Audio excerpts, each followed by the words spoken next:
Welcome to the Osher Wise. I'm Natalie Marshall. I'm the chair of this public education series, Lifestyle Strategies to Support Health and Well-Being. Tonight's class is titled Mind-Body Medicine to Build Stress Resilience, and it is my pleasure to introduce your instructor, Dr. Kavita Mishra. Dr. Mishra is an internationally renowned radiation cancer expert and professor in the Department of Radiation Oncology and clinical director of the Osher Center for Integrative Medicine at UCSF.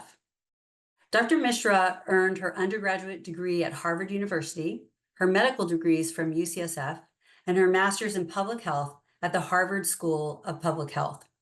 She completed her radiation oncology residency in 2008 at UCSF and thereafter joined the faculty. Welcome, Dr. Mishra.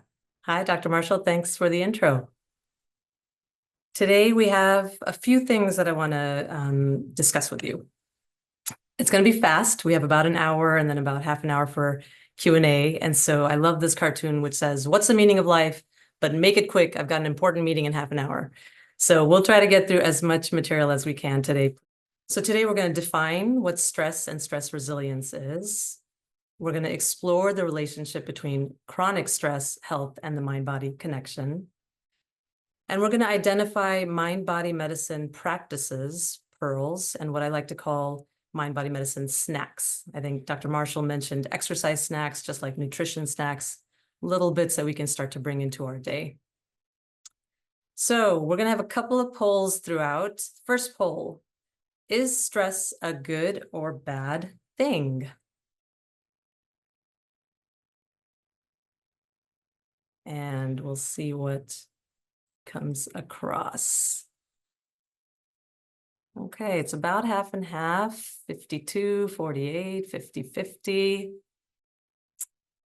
Okay, perfect. So let's see, about half the group is saying stress is a good thing. Half of the group is saying stress is a bad thing. Wow, if this was a test, we would do really bad as a community. I'm going to end the poll. And I'm going to share the results so that you can see them. About 54, 46, about 50, 50. And that's appropriate that you all said that, because stress is actually, there's a lot of different definitions of stress. So I'm going to share one definition, which actually shows it to be both a good and a bad thing. That was a trick question to start off with, to increase your stress. So stress is, at least by this definition, a natural human reaction to sometimes everyday and sometimes very intense life pressures. Our bodies are actually equipped to handle stress in small doses. We were built for that. But when stress becomes long-term or chronic, that's when it starts to have really serious impact on our bodies and minds. And so we see this, I probably don't have to tell most of you this, but stress affects the body, the kind of how we think about, quote, stress in many definitions. When it affects the body, it can affect the brain, cardiovascular system, joints, muscles, the immune system, the skin, the gut, the reproductive system, and you see some of the descriptions of what can happen under stress. And if you just reflect for a second of how do you experience stress in the way that, many times we use the word, how do you experience it? Now, why? Why does stress affect the body? Again, we're going to talk about sort of the distress part of stress versus the eustress part of stress. Eustress is stress that we are meant to be able to tolerate and handle and can actually be a good thing for us. Distress is when our bodies are affected and it's not so healthy for us. So why? Why does that happen? Charlie Brown asks. Well, there's a lot of different hypotheses. One major hypothesis is we live in a balance in our system between the parasympathetics and the sympathetics. And the parasympathetics generally is a part of the nervous system, the autonomic system that deals with what we call rest and digest. It's what helps us get into that more restful state. The sympathetics is what we call fight or flight, and they've added some other Fs like freeze. And that's what happens when we're under a stressor where we have to act fast to deal with that stressor. And so the sympathetic activity dominates. And so you can conceptualize that, hey, when we were walking around thousands of years ago in a forest and we come across a tiger, we need to be able to swap into sympathetics and run fast or get away from that tiger. But that was an acute stress, not chronic long-term. So our bodies are meant to pass between parasympathetic and sympathetic balance. However, when we start to get into this feeling of chronic stress, long-term stress, low level, but always stress, and that can be for so many reasons today. It can be for financial reasons, health reasons, political reasons, climate reasons. There's so much going on. And so the theory is that we may be going into something called sympathetic overdrive, or the balance is off. And you can see the long list on the right side of things that can be affected when we're in this out of state balance. And it's a little bit like being in a race car, which my 18-year-old would love to be in, but being in a race car and always having the accelerator down, never kind of braking and making that turn a little bit more peacefully and safely. There are other hypotheses related and extending from that parasympathetic sympathetic imbalance that we can get into with chronic stress. And something that's really fascinating is the gut-brain axis. And you'll hear more about this in one of the next lectures in terms of the microbiome and what's happening in our gut and how that might be affecting other parts of our body. And so this is just a picturization of stress, which is here shown in the red circle, and what it can do to our HPA axis, hypothalamus, pituitary, adrenal axis, which gets triggered in the brain through various hormonal exchanges and ends up affecting the body through the adrenal glands and our immune system, such that it can affect our gut lining, these little cells here that look like the evil guys in Pac-Man.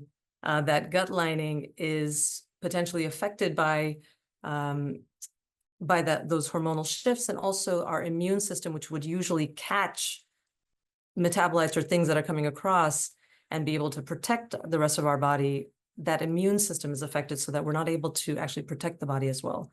And so that then can lead to symptoms in this picturization of depression, for example, or other inflammatory diseases and linked to symptoms that you may experience. And so the gut-brain axis is a really interesting area of research today. And so the old saying that your mother, grandmother, and great-grandmother probably told you is that we are what we eat, and that is true. This is a really neat cartoon from the New York Times showing that we live with microorganisms, literally trillions of microorganisms on us, in our gut lining, and we live in what we try to make a symbiotic relationship. However, if that goes awry with stress and or what we are putting into our body nutrition-wise, then that can lead to chronic inflammation and chronic disease. We will talk about that more with one of my colleagues next time. And so this is a great description of the causes and consequences of low-grade systemic chronic inflammation, that SCI in the middle here, in the middle lever. So one of the many things that can lead to chronic inflammation is chronic stress, along with diet, obesity, activity, physical activity, chronic infections or lack thereof, physical activity, for example, disturbed sleep, chemicals. Any of these, including stress, which is what our focus is today, can lead to chronic inflammation. And chronic inflammation is linked to a number of issues, everything from metabolic syndromes like diabetes to cardiovascular disease, cancer, depression, autoimmune diseases, neurodegenerative disease, sarcopenia, which Dr. Marshall discussed last time, osteoporosis, and immune functioning. So there's a lot to the science here. We obviously only have an hour, so we can't go into all the details, but it's become fairly clear that chronic stress leads to chronic inflammation, leads to chronic diseases, or at least is very well linked. And so what do? We live in this chronic state of things happening, input, and how do we deal with that? How do we deal with that, what we're going to call stress today, distress? So stress resilience, that's where the bulk of our time will be. So stress resilience is the capacity to increase awareness. I really love this word, and I'm going to focus on it quite a bit during the course of this lecture. Increase awareness of our own stress state and the stressors that lead us to that stress state. And stress resilience is a capacity to learn strategies to cope with that stress, to adapt to adversity, to return ideally to a baseline state after a stressor. And hang on to that word awareness. Now, stress resilience, we're going to focus in on mind-body medicine. That's the lecture that I've promised Dr. Marshall that I will deliver. However, there's so much to stress resilience, and that can be everything from what we just saw in one of the earlier slides: sleep, nutrition, exercise, community, psychotherapy. There's so much to helping us deal with the stresses of today. So we know that that all exists, and we will focus in on mind-body medicine. The other thing that I just want to make really clear is there are multiple levels that we can think about stress resilience. Micro, meso, and macro is what some folks write about. And Dr. Shanafelt from the Mayo Clinic has written a really wonderful pieces around physician and healthcare worker, but well-being. And this was one paper that talked about how there are individual factors, in this case, that lead to burnout, and also that can help with stress resilience. There are also factors at the work unit level, at the organization level, and at the national level, so at the meso and macro levels.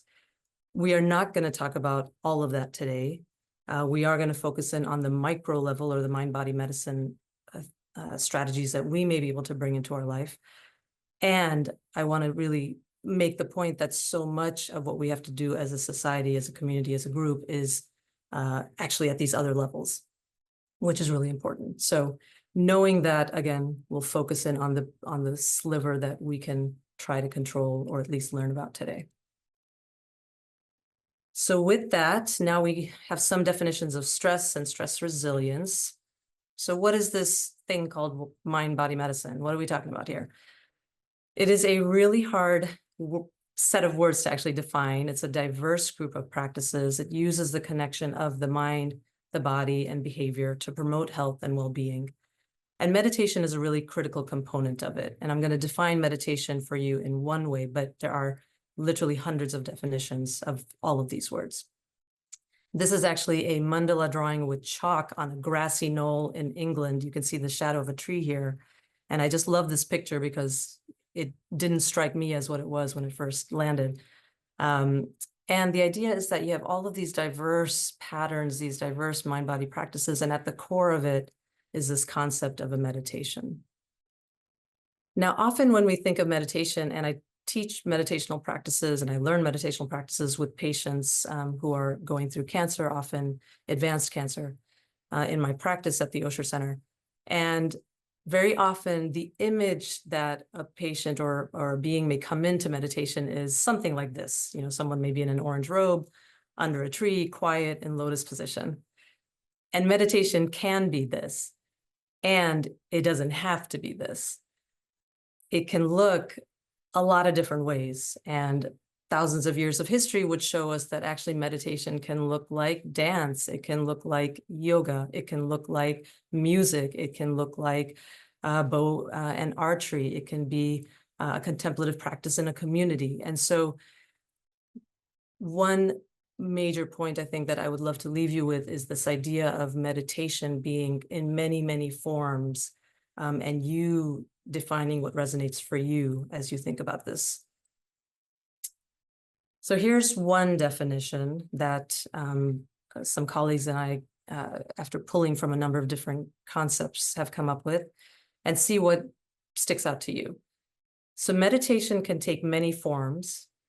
It is a critical component of mind-body medicine that most generally refers to any practice that involves self-regulation of attention. So really focusing in on something potentially in a sustained fashion, potentially allowing deepening states of concentration, tranquility, or insight, broadening the field of awareness, and developing altruistic tendencies, potentially. Now, it's not that every meditation leads to all of these things. That's clearly not the case. and some of meditation may sometimes lead to some of these things. And I just want to point out that word again, awareness. For me, meditation, if I had to pick one word to describe what meditation is to me, I would pick this word, awareness. With that awareness, then we can do more or different or decide how we want to act. And there are numerous types of meditation across cultures and time. One meditation that's been widely studied in the modern healthcare setting is something called mindfulness meditation. Mindfulness meditation. So often you'll hear the word mindfulness and it's used in a lot of different connotations. This one is particularly referring to a kind of meditation which aims to develop an awareness of thoughts, emotions, and physical sensations in a kind, observant, and non-judgmental manner. These are all really important words. Each one of these we could spend hours talking about.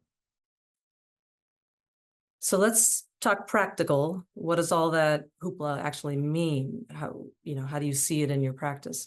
So what are some of the practices that you might reflect on? So meditations can look like breath awareness, body awareness. Sometimes people call it body scans, a sound healing or a sound focus, or another focus point like a candle or a word. Mindful eating is a really beautiful type of exercise that a lot of my patients seem to enter into mindfulness with, because it turns out we eat many times, multiple times a day, and there may be something, just one bite, the first bite, that we can do mindfully to bring this practice into our life. Mindfulness-based stress reduction, we'll talk about that. That's a very classic healthcare course, and we actually have it at the Osher Center at UCSF. It's an 8-week course. Teaching a lot of these mindfulness techniques and compassion, kindness, focused meditations. That's one very broad set of definitions of practices. Another set of practices, which I personally love, and again, a really important entry point for folks who say, look, I can't sit, I can't be quiet, this is not resonating for me, movement. I actually love movement, energy-based therapies, everything from physical activity. It might be tennis, it might be golf, it might be archery, also Qigong, Tai Chi, and yoga. The concept of yoga was never yoga separate from meditation. It was yoga. And the idea was that you move your body such that you can help move your mind. And so the concepts are not separate. Relaxation techniques is another important area of mind-body practices. So progressive muscle relaxation, where you progressively, kind of in a guided way, can relax different muscle groups. Guided imagery, and if we have time, we'll do one today. And expressive practices. And this can be being out in nature. There is really interesting data coming out around the chemicals that we naturally absorb when we're out in nature. So we always have known that we feel better when we're out in nature, and now we actually understand why. There are chemicals that are released into the system from trees, from plants, that we are able to absorb, breathe in, or absorb through the skin. That's super fascinating. And so nature therapy is a kind of mind-body practice. Dance, art, writing, music, these are all meditative in different ways. So let's come back to this concept of stress, chronic stress, this hunched over person, and chronic disease, many of the chronic diseases written here. And what might mind-body medicine practices, the ones that we just looked at, what might it be doing to actually help us with this process? Well, one thing it might be doing is increasing our awareness of what is our body and mind experiencing in stress. When are we in stress? What are the stressors? Can I do something about those stressors? Maybe I make some different decisions starting tomorrow. And the other really important part is a response strategy. Maybe there's not anything I can do about the stressors. Those are in my life. And maybe there's something I can do in how I respond to it. Those are really the two aspects. And again, for me, it starts with awareness, and then we make decisions around that. So poll number 2, I want us as a group to think about what emotional and physical symptoms you might commonly experience with a life stressor. And so there's a number written here: anxiety, irritability, depression, panic attacks, sadness, exhaustion, headaches, high blood pressure, digestive problems, chest pain, muscle tension, aches and pains, sexual dysfunction, weakened immune system. Go ahead and put in what you experience. This is obviously anonymous, and see what, in this sort of first step of awareness, what comes out of how you actually experience your stressors. And so I'm seeing these come in, and, pretty much all of these different symptoms are coming through. We're almost, more than half are coming in. We'll do another maybe 3-4 seconds. Almost everyone's participated. Okay, great. I'm going to end the poll. And I'm going to share the results. And so you can see here that this is a first step in awareness of how do I actually experience stress. And so you see that actually folks really have a wide variety of how we experience stress, everything from anxiety, emotional depression, panic attacks, sadness, to physical symptoms of headaches, exhaustion, high blood pressure, digestive problems, etc.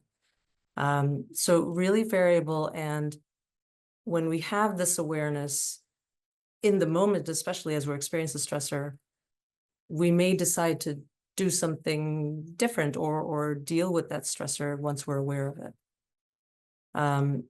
Okay, so I've shared the results. You can see it. And now I'm going to stop sharing and we'll go back. All right. So mindfulness, just to bring that idea back to really nail it down. So we have stimuli in our life. And Michael Pollan, who's written a lot about everything from psilocybin to diets that are healthy for us, a very famous author and academic, he talks about how in life we have these stimuli, or we have a stimulus, and often over a lifetime we develop kind of a ski slope. For the skiers out there, I'm actually not a good skier, but a black diamond kind of responds to a reaction. Same stimulus, same reaction. We get some news, we have a big reaction, and that's, same year after year after year. With mindfulness, maybe what happens, the theory, is that maybe we have a moment, one small millisecond moment of awareness, and that awareness then allows us to go down, maybe not that black diamond, maybe down a green or a blue, just a slightly different response rather than reaction. And so that's the idea, that maybe that's what's happening with mindfulness. It's that split-second moment, that space to actually respond in a way that perhaps is healthier. So let's talk about meditation and guided imagery for, I pulled this from our cancer patients website at UCSF. And the idea is that mindfulness that we've been talking about more theoretically can be learned and taught in a number of different ways. And so here you see a group class, here you see someone doing Tai Chi outside nature. Here you see Tiger, our friend, in a waiting room, maybe doing a breathwork exercise, guided imagery. This one I love. If you have family or friends or someone that you can do some of this work with, often that's a nice way to bring it into your lifestyle because it's part of what you do as a family. And so we're going to do a short lemon guided imagery, just as an example of how our mind and body is connected. And so I want you to actually see if you can get into this. I know it's a little bit funny in a webinar versus if we were in person, but guided imagery can be, for those who aren't so familiar with meditation, can be a nice way to start to really understand that connection between mind and body. What you imagine in your mind can actually manifest in the body. And so I want you to, if you can, close your eyes if you're in a comfortable position. I'm going to leave my eyes open so that I can see what's happening in Zoom land. But I would like for you to close your eyes if you can, or look downward. And that's just to take away the senses, the other senses, so that there's a little bit less stimulus. And go ahead and take a deep breath in and a deep breath out. And do that one more time. And in your mind's eye, I want you to imagine that you're standing in your kitchen, or maybe it's in the kitchen of someone you know, but pick a kitchen. You might travel between a few. Decide on one, and in that kitchen, take a few moments to actually imagine the kitchen the color of the countertops, the appliances, the cupboards. Notice if there are windows. Notice if there's smells or sounds, the running of a dishwasher, the hum of a refrigerator. Maybe there's a clock that's sounding. Just take a moment to really notice what's happening in that kitchen of yours. What are you seeing? What are you hearing? What are you smelling? How are you feeling being in that kitchen? And now imagine on the countertop, there's this beautiful bowl of plump, fresh, juicy lemons. And in your mind's eye, go ahead and pick up one of those lemons, hold it, feel its weight, its texture, and then set it down on a cutting board and grab your favorite knife and go ahead and cut that lemon in half. And just as you peel that lemon off each other's half, notice that pale yellow of the pulp, the whiteness of the peel. See if you've cut through a seed or two. And now carefully cut one of the halves into another half. And just notice, is there a drop of juice purling on the surface? And if you need to, cut that quarter into an eighth, just enough so that you can pick up a little piece, a little wedge towards your mouth. Go ahead and lift that wedge up. Smell that sharp, fresh scent. And now go ahead and bite into that sour, juicy pulp. And if you dare, actually go ahead and bite again into that sour, juicy pulp. Now set that lemon down. Go ahead and slowly open your eyes or bring your eyes back to the Zoom land. And just take a breath. You're coming back from that kitchen. And I want us to do another poll to see how you experience that. So could you sense any of the following with that guided imagery? Could you sense a smell, taste? Could you sense any salivation? Could you hear anything in that kitchen of yours? Could you touch that lemon? Could you see something in that kitchen or see the lemon? And I'm looking at the poll right now, and this is amazing. Folks are smelling it, tasting it, salivating, hearing it, touching it, seeing it. And I'll give another 1 or 2 seconds. We've got almost everyone participating. Okay, and I'm going to end the poll and share the results. So you can see here that folks were smelling, tasting, salivating, hearing, touching, seeing it. And that's what is really amazing to me about the mind-body connection. You didn't have a lemon. You weren't in a kitchen, presumably. And you could imagine all that in your mind, and you could experience that in your body.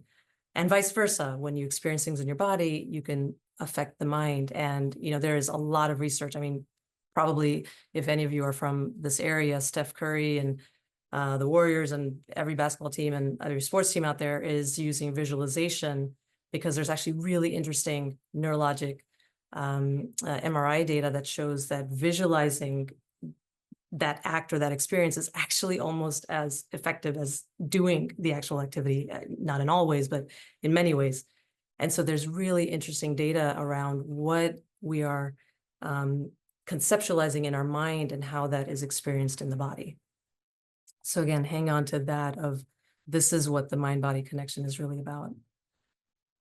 Okay, so we've talked about mind-body connection. We've talked about how it may apply for stress resilience. Now you're probably saying, okay, great, interesting concept. Thank you very much. And I'm finding it really hard to actually implement this in my life. And I understand that, because I have certainly had periods in life and continue to have periods in life where it is really hard to make the time, to have the mental space, to really be able to have this practice continue in the way that we all would probably like to. And so I want to focus in this next half really on pearls that come from folks just like you sitting in the audience, and a bit from my own experience, but really folks in the community of patients and others that I've experienced mind-body practices with, of how to bring this into our life. and what works, what can help us when we have barriers to implementing mind-body practices. So here's our last poll. What feels like the biggest or perceived barrier to you to start a mindfulness or mind-body practice? And so go ahead and put it in. My mind is too busy. I don't have time. I fall asleep when I try to meditate.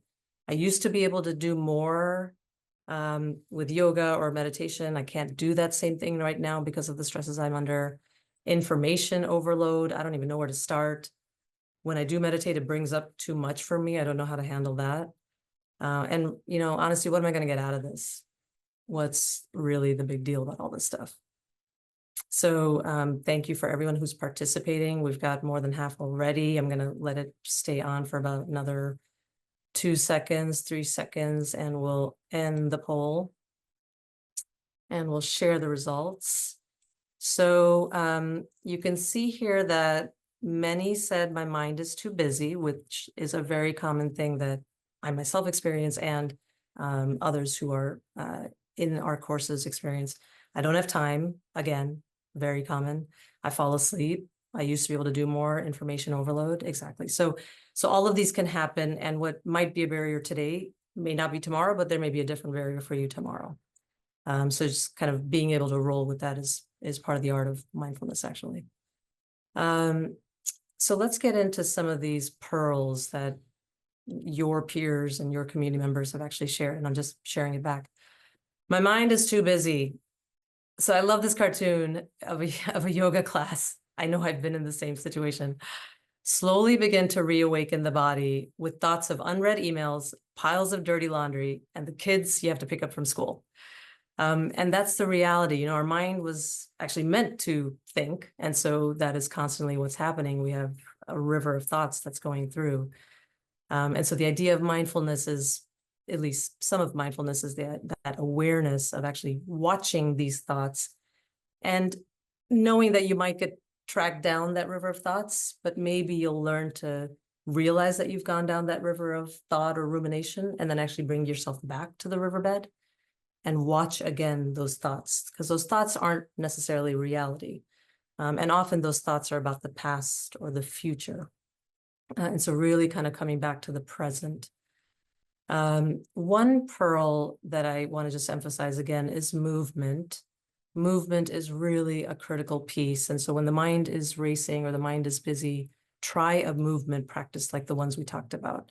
Dance, archery, golf, Tai Chi, yoga, that can really help to focus the energy on a focus point, from the breath to movement, and then maybe that opens up the door to other kinds of practices. This one, I love this pearl. It's something called shaking and dancing, or just dancing or movement to music, for example. I had a patient in one of our groups on mindfulness that really took to this particular practice. It's basically you shake as if you were a toddler, just kind of shaking to music. And then you stand still. After a few minutes of shaking, you stand still for a minute, and then you dance to your favorite song. And he really took to it. He had metastatic GI cancer, and he just loved it. And he started doing it nightly with his 2 young girls. And I just love that image of him with his 2 daughters dancing nightly together. So many different benefits, one of which is it happened to be a mind-body practice that he could then come back to the next class and say, hey, I actually did that. But it was just a beautiful way to be in a mindful space with family in a habit or in a routine. This is my son in, I think, Bhutan. Archery, he actually doesn't do archery, but a friend of mine who's an orthopedic surgeon said to me the other day, I can't meditate, I just can't do it, but I really love archery. And so she just describes this experience of archery and how she focuses in on the breath. It slows her down. She's able to be fully present. It's all about the motion.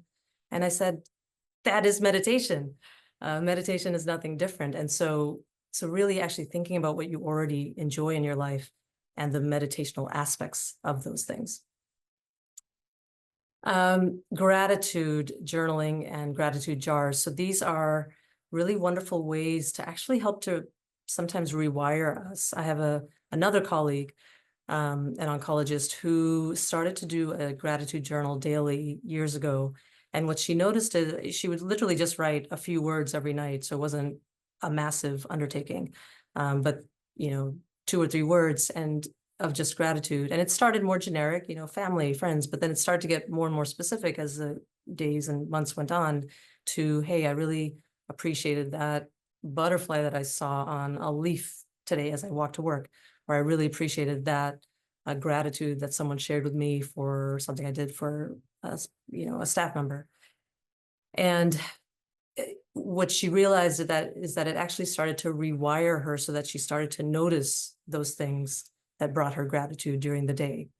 And this is not to be, the idea of toxic positivity. I think that's a real thing to sort of try to think positively all the time. That's not what I'm saying at all, actually. We do accept the chaos and the toughness of life, and we do also find the joys and the awe and the wonder of life, and we can hold both of those. And so maybe there's some rewiring that can happen here where we start to notice a few little details of the day that actually we can write in a journal or a jar that you could do with your, loved ones. This is a naming practice, and I was referring to this a little bit earlier, where a lot of what is happening in our minds is the river of thoughts, often about the past sadness, past anger, things that didn't go right, things that you could have done, would have done, should have done, or it's about future anxiety, future what's going to happen. And so the idea is not actually to push away thoughts. It is to realize that those thoughts will happen. Again, if you think back to that definition, non-judgmental, kind observation of what's happening in the mind. So not to push it away, but actually to accept that, yes, this is what's happening in my mind at the moment. And see if you can realize when you've gone into a rumination or you've gone down that river of thoughts and come back off the river of thoughts onto the riverbed. And so I love this cartoon, which is, hey, past life reading, we're all into that. Future telling, we're all into that. Present moment, anyone? Anyone want to kind of stay right here, right now? So that this concept is a naming practice. And if you look online, you'll find some information about this particular practice. But the idea is that as you notice those thoughts in your mind, you actually name it past, future. And sometimes just the mere act of naming it can actually assist you in being mindful to the present. Okay, next major issue that folks had. I don't have time. I love this old Zen saying, which is you should sit in meditation for 20 minutes a day. Unless you're too busy, then you should sit for an hour. Some of the practices that I think work well when that is a barrier is mindful eating. I have plenty of patients who take to this exercise because, for example, you probably eat at least once a day or maybe more, and you probably take at least one bite, maybe more. And so that first bite, it doesn't need to be the whole meal, that can be a long time, but that first bite, to really think about a mindful bite where you actually notice, kind of like the lemon exercise, you actually notice, hey, what does this food feel like, look like, smell like? What is it? How is it? How am I experiencing? Who brought it to me? Who are the farmers where this was first conceived? And to really think about that interconnection, frankly, of all of us in community. And take that first bite and notice how it is in your mouth, and notice what's happening, the salivation, and notice your impulse to swallow. And it can be fast, right? Less than a minute or so. And so really just doing that first bite mindfully, and then you go on to eat, and you can actually do this practice with your loved ones or whoever you might be with in that meal. And it's a way to deal with that idea that, hey, we don't have time, but we can still do this as a habit, one meal, one bite a day. Another concept is mind-body medicine snacks, which again is just taking, you're in a waiting room and you want to, you have 3 minutes before you're going to go into an office. Take those 3 minutes to do a breath work or a mindful moment. And then another key is habit chunking and really bringing this into your everyday life. So if you're folding laundry, you can actually fold laundry mindfully. You know, the idea of mindfulness is not to go be mindful for 20 minutes and then go have a chaotic life and not be mindful for the rest of the, 23 hours and 40 minutes. The idea is that mindfulness becomes how one lives. And so you can actually fold your laundry mindfully and really take that first fold and really be in that moment just with the shirt that you're folding. And then remembering the tiny moments. This is actually from a patient of mine who said in one of the exercises, remembering the small things can help to feel grateful. My peripheral vision, she had eye cancer, and so her central vision was affected, but she still had peripheral vision. And so she could still see blind spots. She could still see, experience depth perception. And so her sweatpants, her vision, which was maintained, she could remember those tiny moments of gratitude. I fall asleep. So this is me in Bhutan. I bring up Bhutan because it was just an amazing experience. It's a little country north of India. And I was learning some techniques that I still really resonate for me. It resonated for me. My husband here is lying flat, sleeping. So I understand that. And there are multiple things that we can think about when you're feeling tired. So time of day, maybe choose the morning rather than later in the day. Do a shorter period rather than a long, maybe 10 or 20 or 30-minute exercise. Do a 2 or 5-minute exercise just to kind of get into the rhythm. Maybe changing your position or posture from laying to seated to making sure that your back is a bit forward from the chair, things like that. Movement, which we've talked a lot about. Keeping your eyes partially open versus fully closed. Having airflow or cooler temperatures can help. Avoiding a heavy meal before. And frankly, if you're falling asleep, maybe try meditational techniques at night and actually help yourself sleep. Maybe that's actually what the body needs. I used to be able to do more. That was another one, barrier. And I love these cartoons. This one's the Tin Man from Wizard of Oz saying, "This is bull bleep." And this idea that, hey, one remembers the past and the feeling of I used to be able to do all of these things, I can't do it anymore. And that can be frustrating. I have, yoga teachers who come into our courses saying, hey, I used to be able to do all of this stuff and I just can't do it anymore. And one thing that we try to focus on together is, yes, we can't do some of those things. And yes, what can we do? So really focusing in on what can we do? And this cartoon is a favorite of mine, Venus de Milo, which is one of the most beautiful statues in the world, but arms are not there, looks over to probably Durga, 10, I think 14 hands in this one, and says, life is so unfair, which it would feel when one looks at that other statue. And there is still just this true beauty of the Venus de Milo, if you look at it in its fullness. So what can I do? And then information overload. Where do I start? And so one thing that we'll do right now as a practice is a box breath. There's diaphragmatic breathing, belly breathing, diaphragmatic breathing, which is a real deep kind of breath, what we did with the lemon guided the first couple. There's 4-7-8 breath, where you take in a breath for 4, hold it for 7, and whoosh it out for 8. These are all techniques that have been studied and shown to reduce blood pressure, to help our immune systems, to bring health to us. And so I just want to take a moment to do a box breath so that you have that in your arsenal as a quick way to get into mind-body practices. And so again, if you want to just close your eyes or look downward and just kind of get into a comfortable position, I'm just going to take a breath as well. We've been chatting for 45 minutes or so. And go ahead and put your hands on your knees, on your lap.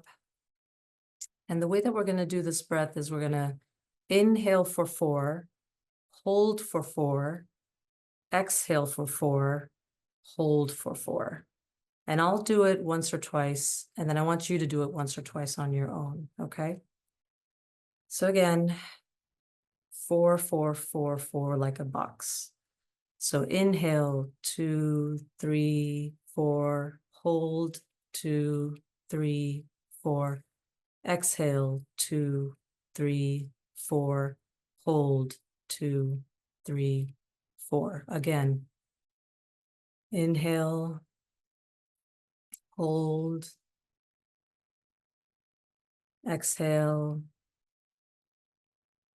hold, and now on your own pace, maybe faster, maybe slower, just try a couple of box breaths, inhaling, holding, exhaling, holding.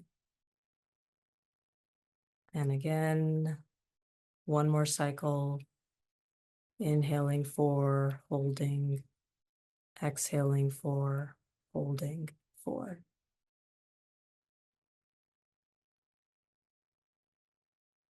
So that's something called box breath, and you can practice it on your own. The next time you're in a grocery store, you can practice it while you're waiting. There's also something called belly breathing, or diaphragmatic breathing is what I like to call it. And you literally, these toddlers here have little turtles on their bellies to kind of remind them to really think about pushing the diaphragm down, extending the belly, almost as if we were pregnant, for the women out there who have been, but really breathing into that belly, that, lowering that diaphragm to get as much air into the lungs as possible, and then exhaling fully. And that can just be a slow diaphragmatic breath. And people will say different things when they're doing it, maybe, rose when it comes in and peace when it goes out, whatever 2 words work for you, but something to kind of keep your focus on the breath. And here's some information about our mindfulness class at the Osher Center. I won't read it all, but I'll give you a second to just either take a screenshot of this, or you can, eventually, some of the resources that are in my slide deck will also be available to you both before this session and then after. And you can find some of these websites there as well. We also have things like laughter yoga, restorative yoga, and these are a few select resources. There is so much on the web. And so I understand information overload. And these are a few areas, if you want to take a screenshot again, these are some that I have looked at myself and are, have wonderful resources in all kinds of different meditational techniques. Another barrier is it brings up too much for me. And this is real, and there is something called meditation-related adverse effects, because again, that first step is awareness, and so that can bring up things for folks that we may not be yet equipped to deal with. And so there are MRAEs, they're called, such as anxiety, re-experiencing trauma, emotional sensitivity. And that's really important to note. And if that is happening for you when you are starting to try some of these practices, I want you to talk to someone in the healthcare field to help you figure out what might be the right resources to help navigate that.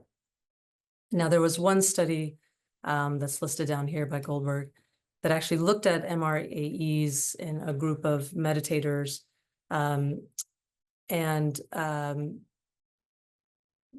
Once folks were meditating, actually, what was interesting is that the participants that experienced these adverse effects, even though they experienced these adverse effects, they were actually equally glad to have participated in those practices as those not reporting the adverse effects.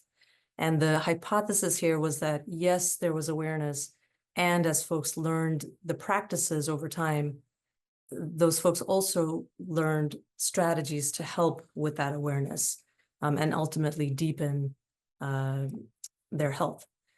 So these risks may be able to be reduced by trauma-informed care and really working with qualified experts who can help you through that. This is real, and I do take this very seriously. And so please do reach out to folks who can help you with that if that's the case. And then I really like this cartoon too, which is really about mindfully listening to oneself and to another, because sometimes when we have a reaction that's greater than what we might think we should be reacting as, or what you experience a reaction from someone else and you say, wow, why did they just react that way? There may be some past trauma or something else they're carrying in to that conversation. And so this little heart here is carrying in past trauma, and then bad news, pandemic, stress, something else up here. And then there's a minor inconvenience, maybe a minor conversation that in most cases wouldn't lead to some reaction, but boy, in this case it did, because the heart is carrying in a lot more than meets the eye. And so the brain is telling the heart, I think you're overreacting. And it's because there's a lot to this. And so the awareness is that first step to understand what's behind some of those reactions. And then what am I going to get out of this? So for the next 10 minutes or so, I'm going to go over by about a few minutes into our Q&A. I want to talk about what are we getting out of these. And so we're going to go a little more science-y again from the pearls that our community has given us. There are many types of philosophical discussions, and one philosophical framework is this, that there are three kinds of wisdoms that can come from meditational practices: attentional, constructive, and deconstructive. I find this fascinating. If you're not a philosopher or you don't want to talk existential stuff, you can do your box breathing for a minute.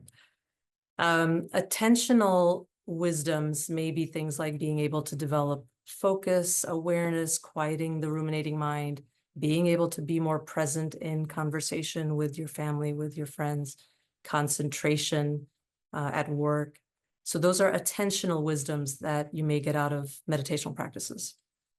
Constructive wisdoms are things like what's happening interpersonally: loving kindness, compassion, morality, gratitude, pro-social, meaning developing interpersonal relationships. Those may come out of certain types of meditations or certain experiences with meditations.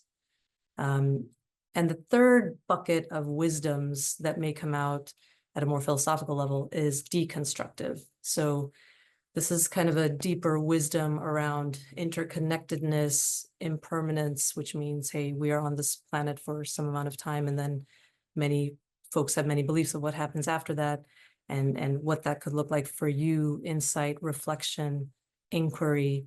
Why me? Why now? Why this? And so these are kind of the three philosophical buckets that can come out of meditational experience. And then coming down to the physical and emotional, so psychosocial symptoms that we might be benefiting from. These are some key papers in cancer, and Linda Carlson has done just an amazing amount of work in this space. So I just picked out a couple of articles from her and the national guidelines from the Comprehensive Cancer Network. And these guidelines, based on some of the work from Linda Carlson and many others, now are national guidelines based on the best of our evidence, systematic reviews, randomized control trials, meta-analyses that show that MBSR, mindfulness-based stress reduction, meditation, yoga, and some of these other things actually impact, scientifically proven with data, things like pain, fatigue, sleep disorders, distress, anxiety, depression, cognitive dysfunction, night sweats, sexual dysfunction, nausea, vomiting. So this is what all of us as oncologists, for example, look to as the best data showing us the best resources for our patients. And so there is a lot of data now to support mind-body practices in many chronic diseases.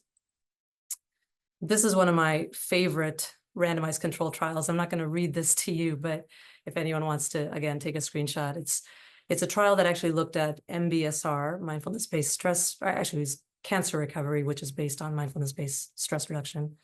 So MBCR versus supportive expressive group therapy, which was more of a support group with some other interventions, and about the same amount of time and interaction with facilitators. And what was figured out in this research was that actually there is benefit with both, and there is even additional benefits with MBCR compared to the supportive groups that we do. So both are good, and there may be other things that we are learning when we have these mindfulness-based learnings or teachings. And these are longer, 8 to 12 week kind of courses. And this is another study that looked at anxiety and actually looking at Lexapro versus MBSR, and showing that actually at baseline and then many weeks out, the impact was the same along this graph here for MBSR, again, mindfulness-based stress reduction versus taking medication. And so this really showed that we may be able to, we may have to take medication, and we may be able to get some of the benefit from MBSR. I'm going to skip that for a second. And then this study is blood pressure. And there's a lot of cardio benefit with many of these practices. And this is a practical, this was a systematic review meta-analysis, and it started to show, hey, even with 15 minutes a day, we actually started to see benefit in terms of blood pressure. And this kind of lists out some of the different techniques and the amount of minutes. And interestingly, actually, I just heard an abstract talking about 10 minutes a day for about 8 weeks, showing changes in our brain function and the anatomy and functionality of our brain. So we don't know what the exact lowest dose is that benefits us, but we do have some emerging evidence that even small doses help. And this is some of the brain data that shows both structural anatomy changes as well as functional changes in areas like the amygdala, which is generally about that fight or flight response, being able to reduce that natural tendency to fight or flight or sympathetics that we were talking about earlier, so that we can be in a healthier balance. And then another really interesting area of research right now is around telomeres. Telomeres are the caps of our chromosomes, and as we age, those caps kind of unravel. And so there's some really interesting data around retreat studies in this case, showing that there are actually increases in telomerase activity, which is the enzyme that keeps those caps in place, in as little as 1 week of a retreat, and increases in telomere length in as little as 3 weeks. So there's a lot of interesting data around telomeres, inflammation, immunity, brain function, et cetera, that show us the benefit of mindfulness meditation. And this is kind of a catch-all because there are literally hundreds, probably thousands of studies at this point in this space. And so we can see improvements in all of these: immune functioning, overall well-being, memory, awareness. You can read the list here. And decreases in things like rumination, anxiety, depression, stress, burnout, reactivity. And so some of the key concepts that I'd love for you to hold on to are, number one, awareness, which to me is the start of meditational experiences, and then a strategy around responses to that. If you're interested in learning more about those things, some of the practices that I've mentioned and some of the resources with MBSR, for example, are good places to start. There are many, many types of practices and wisdom, so consider what resonates for you, and what resonates for you one day may not the next day, so see if you can be flexible with that. Starting small and consistent with mind-body snacks is a really good way to go, because it is hard sometimes to find the time, energy to get past those barriers. And then see if one can let it become part of how we live life. And this is a practice because even the most experienced of meditators find it hard to meditate often, and or if they're going through a life stressor. So know that, bring that non-judgmental, kind self. And I always like to come to an end with this slide, which is what you practice grows stronger. So just like we practice our bicep curls, like Dr. Marshall taught us some of those exercises last time, just as we practice certain muscle groups and those get stronger, same thing with mind-body practices. If we practice this awareness and responsiveness versus reactivity, that can grow stronger. And it's when we need it, it's in our toolbox, so that you practice it and then apply it when you really need it in life. I'd love for you to spend just a minute making your own meditation prescription today. And so pick, and if you can, write it down. So pick a type of practice, and we've talked about a bunch of these. We haven't talked about all of these, but a handful, and see if one of them resonates for you and write it down.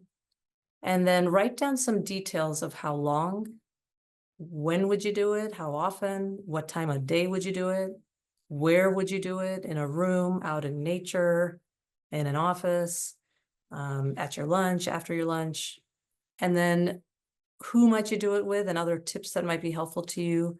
See if there are resources that are required, and acknowledge for yourself if there's a barrier for you to actually start that routine. So just take 30 seconds or so to take this in and see if you can give yourself a mind-body prescription. And in the interest of time, I'm going to move forward, but you can take a screenshot of this and keep kind of working through your mind-body medicine prescription for yourself. Good health adds life to years. I really liked this quote. Often we think of adding years to our life, but really adding life to our years. And this is that Tiger's Nest, beautiful monastery perching off of in the Himalayas in Bhutan.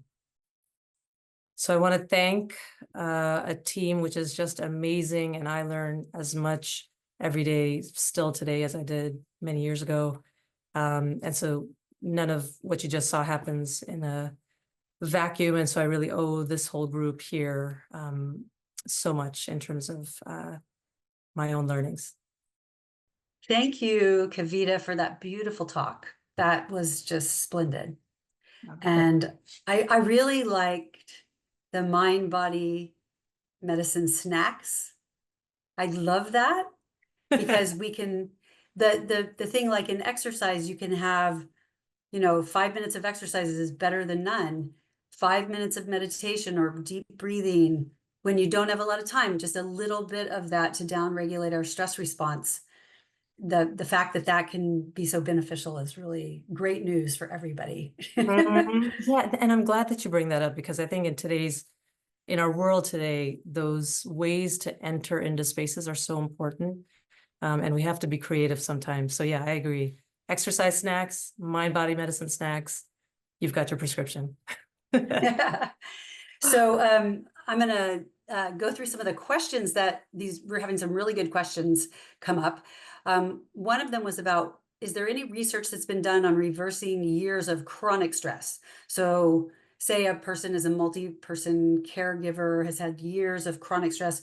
How, is there data that some of these practices could help that person, even though they've had stress for over a long period of time? Yeah, great question and really important question. So of course, every body is different. And we only know what we know from experience and from research data. So a lot of the research has been done in chronic illness, chronic inflammation, chronic stressors, and chronic diseases that we know are related to chronic inflammation.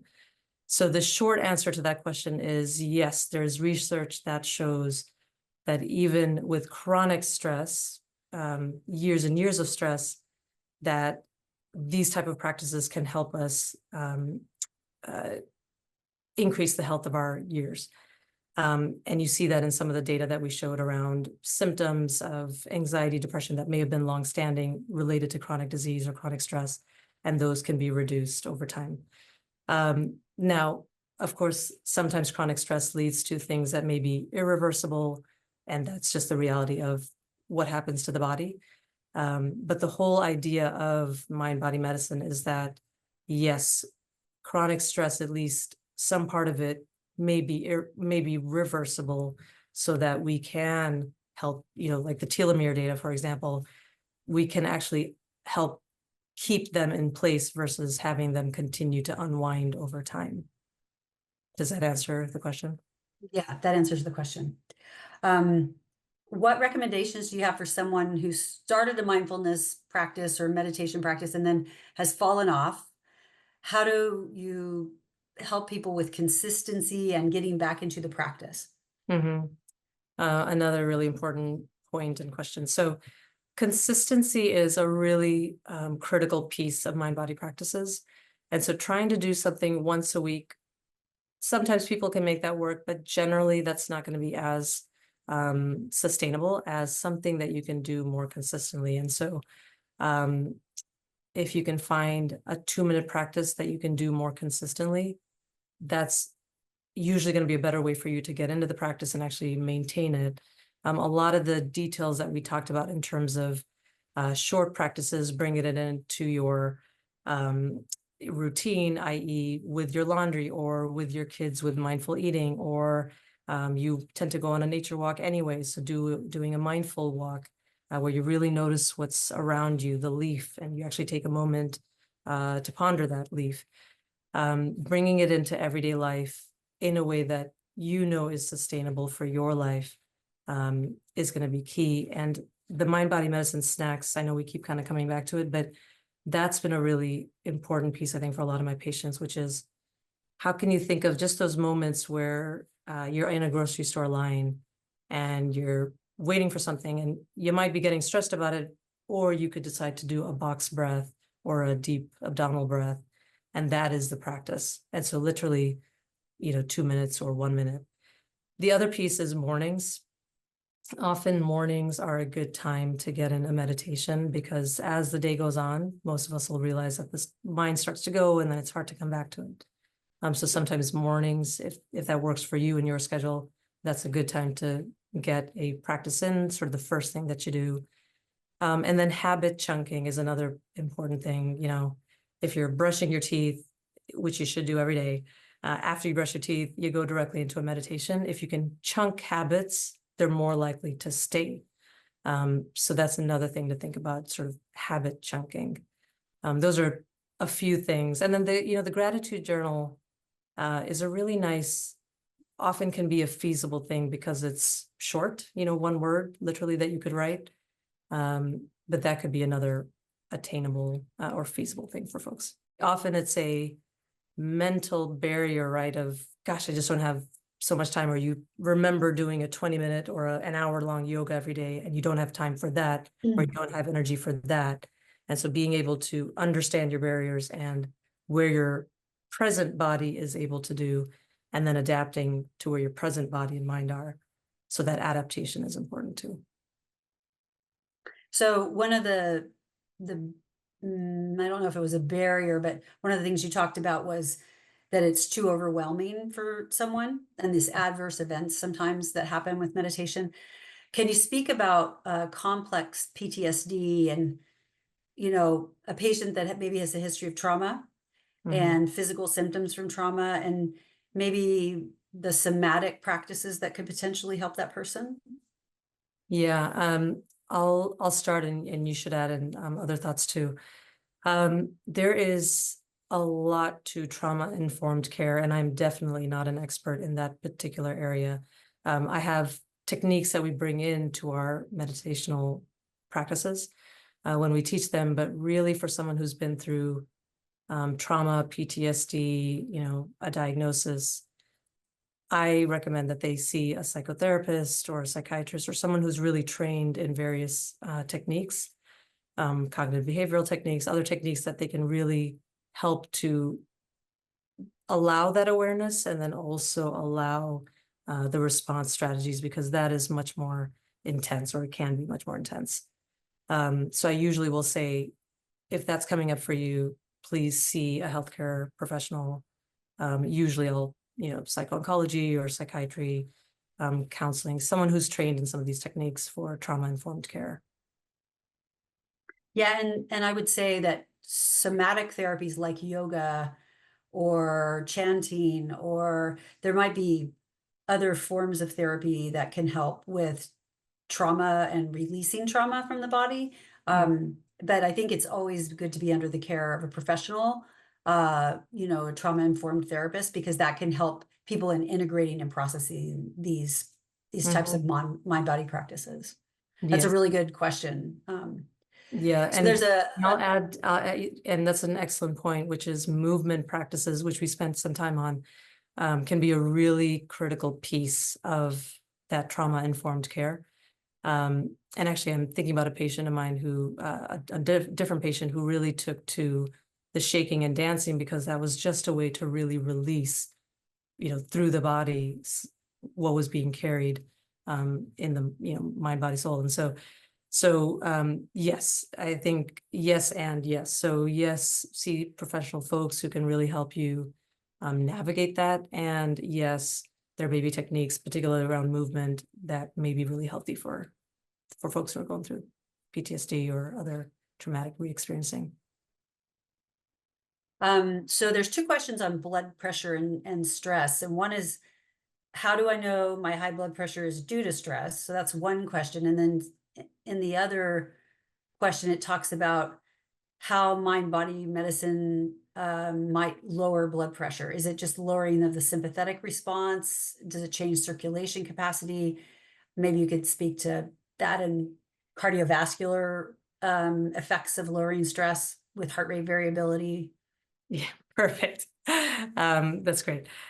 So high blood pressure can be due to a lot of different reasons. And so stress is one thing that can lead to cardiac issues like high blood pressure. And of course, there can be a lot of other reasons that can lead to high blood pressure. And so if there's a question of why am I having high blood pressure, I want you to see your doc and kind of decipher through that. You probably have some sense of, I have some genetic history, I have family history, I'm not eating well, I'm not exercising, and I'm living a very stressful life. So it could be one or many of those factors. Stress is definitely been linked in that one slide that I showed. Stress leading to chronic inflammation, leading to cardiovascular disease is a really relatively well understood pathway. And so how is that undone in terms of why are those blood pressure studies showing that, hey, when I meditate for 15 minutes, I'm actually over time able to bring my blood pressure down? We understand a bit of why that might be happening. We don't understand all of it. And so, yes, as Dr. Marshall was just saying, we think that it may be from that parasympathetic, sympathetic balance in terms of being able to not go into this sympathetic overdrive and actually be able to balance it so that you're in a less reactive state. There are inflammatory, chemicals, molecules that are running through our bodies, and we know that when we're in a stress state, those inflammatory cells can lead to atherosclerosis and other things. And so, when we are unstressing, when we are de-stressing with mind-body practices, we can help to undo some of that inflammation, and that may be leading to a reduction in blood pressure. So there's multiple hypotheses of what might be happening, but at least likely related to autonomic nervous system and inflammation. And then heart rate variability, actually, I would love, Dr. Marshall, for you to comment on this, because I know this is an area that you think a lot about too. So actually, yeah, maybe I'll ping it to you, because I know there's a lot of good data around mindfulness and heart rate variability actually leading to better variability. But yeah, curious what your thoughts are on that too. So heart rate variability is the differences beat to beat of how our heart, how consistent our heart is beating at the same pace. And so if it's more variable, that means that the person has a lower sympathetic tone. So the sympathetic nervous system is lowered, and the parasympathetic, the rest and digest system, is higher. So it's kind of a measure of your stress response. And if your heart rate variability is low, it's not good, because that means your sympathetic system is high, and it's associated with increased risk of cardiovascular disease and cardiovascular events.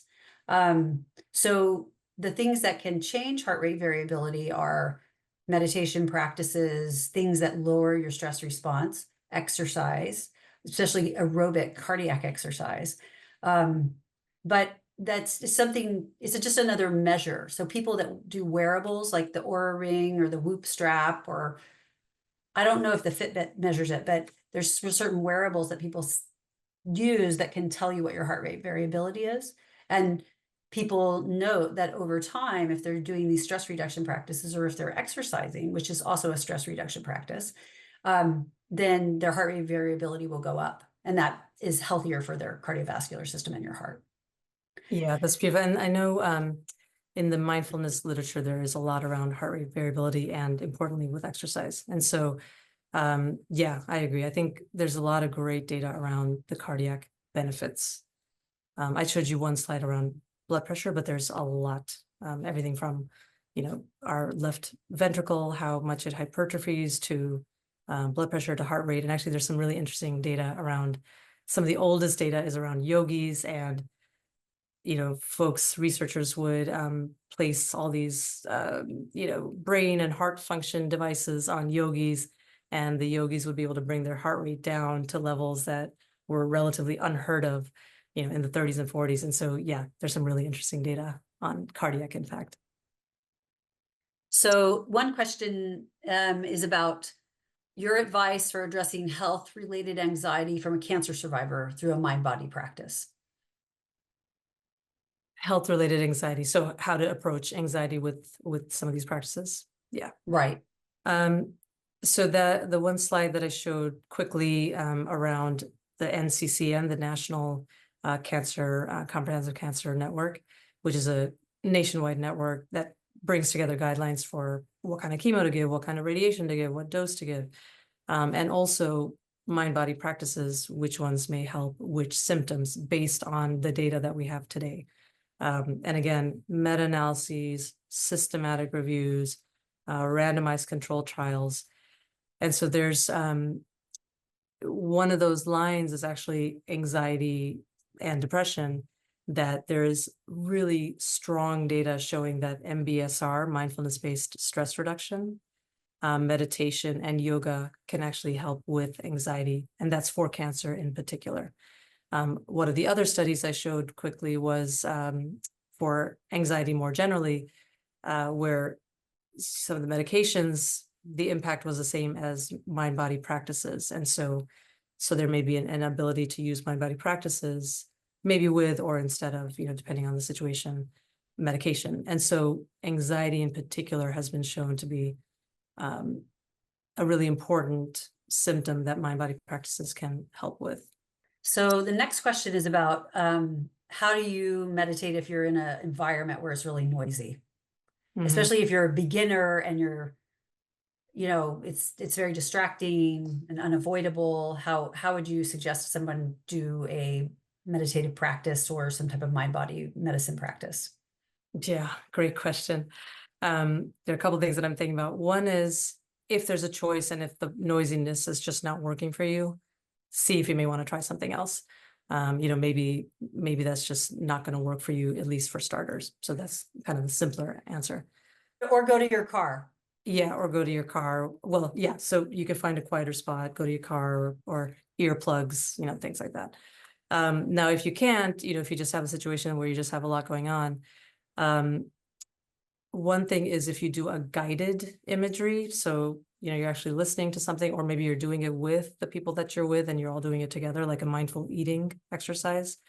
So guided imagery, you're putting something on and you're doing it in a guided way, maybe with earphones in.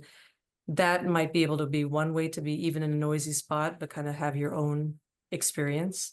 If you're in a spot where there's just a lot of action, maybe bringing those people in, like I said, mindful eating is one way that I've found folks who have a really active household or situation, they can do a mindful experience for that first bite and actually bring it into the family unit, whatever that looks like for you, and experience a mindfulness practice that way. The other thing that I'll just mention is one of the practices that I learned early on when I was traveling through India. I sat with this, yogi teaching me, and there was this music playing in the background, and it was, as you're saying, the person who wrote the question, really distracting. And I just could not, I was really trying to push that music out of my head and I could not do it.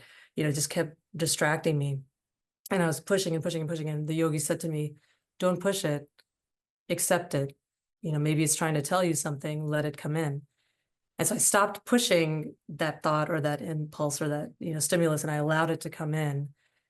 And then, sort of got into the rhythm of focusing on my breath and focusing on the meditation, the guidance. And as I did that, I realized that the music was no longer in my brain. I sort of had stopped pushing, allowed it in, and then I wasn't noticing it at some point. And after the meditation was done, some 45 minutes later, I realized, I asked the yogi, what happened to the music? Because actually it was still playing. And I thought, had they stopped playing the music for some time?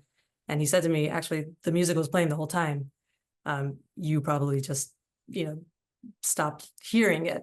And so anyway, I say that because this idea of pushing can be very natural and very hard, because it actually makes it hard to get into a meditative space. So accepting that river of impulse or that thought, and then kind of allowing it to do what it's going to do, maybe is another way to approach.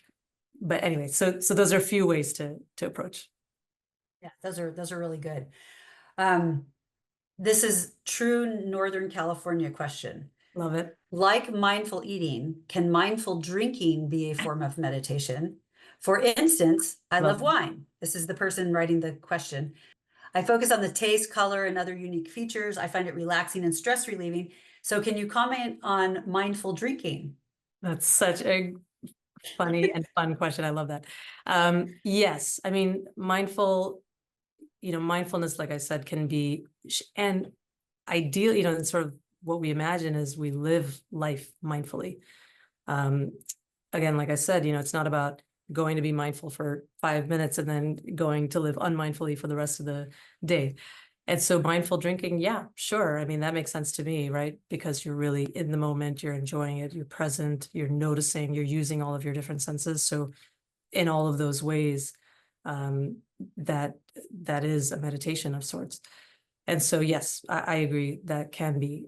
Separate from that, obviously, alcohol has a lot of other things. And Dr. Marshall, you may have talked a little bit about it last time. I don't know. I can't remember. But there are other things that we think about as oncologists in terms of alcohol and impact and what some of the guidelines say today. So separate from that, but yes, mindful drinking, totally.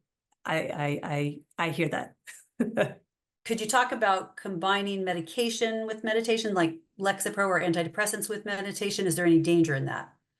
So I never say like a total yes or no, because I always want you to go to your healthcare professional team and make sure that any implications for your health in particular are understood.